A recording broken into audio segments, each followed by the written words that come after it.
আজকে ছিল আমাদের বাড়িতে কালী পুজো। সো হ্যালো এভরিওয়ান, আমি নন্দিনী চলে এসেছি আবারও একটি নতুন ভিডিও নিয়ে। তো সকালবেলা ঘুম থেকে উঠে দেখি মারা এদিকে কাজ শুরু করে দিয়েছে, আর আমি ঘুম থেকে উঠে ফার্স্টেই সমস্ত কাজ কমপ্লিট করার সময় তোমাদের সাথে আর কোনো ব্লগ শেয়ার করা হয়নি সেগুলো।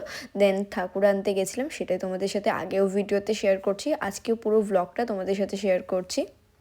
দেন ঢাকি কাকু আসলো, তারপরে বাবা ঠাকুর নিয়ে বেরিয়ে পড়লো আমাদের বাড়ির উদ্দেশ্যে। তো মা কালীর মুখটা দেখতে এত ভালো লাগছে, বলার কথা না সেটা নিয়ে। তো প্রত্যেকটা মাকেই দেখতে অপূর্ব সুন্দর। তো সেই জন্য মানে আজকে আলাদাই লাগছিল বাড়িতে। এটা আমার সেকেন্ড টাইম কালী পুজো, মানে এটা মানদের পুজো যেহেতু, তো দুবার হয়েছে, আর একবার হবে, তারপর হয়তো বা আর পুজো হবে না, দেখা যাক কী হয়। তো বেশ মজা করছিলাম। এর আগের বার তবুও সেজেগুজে ছিলাম, এবার এতটাই ল্যাদ লাগছিল, এতটাই মানে বিরক্ত লাগছিল যে আমি একটু রেডিও হইনি। তারপর এদিকে গান বাজাচ্ছিলাম, সব কিছু করছিলাম, বেশ সব কিছুই মজা লাগছিলো, বাট আমি শুধু রেডি হইনি, মানে শাড়ি পরিনি, আদারওয়াইজ সবই করেছি। আর এদিকে চলে এসেছিলো সোম আমাদের বাড়িতে পুজো দেখতে, হাই করে দিল।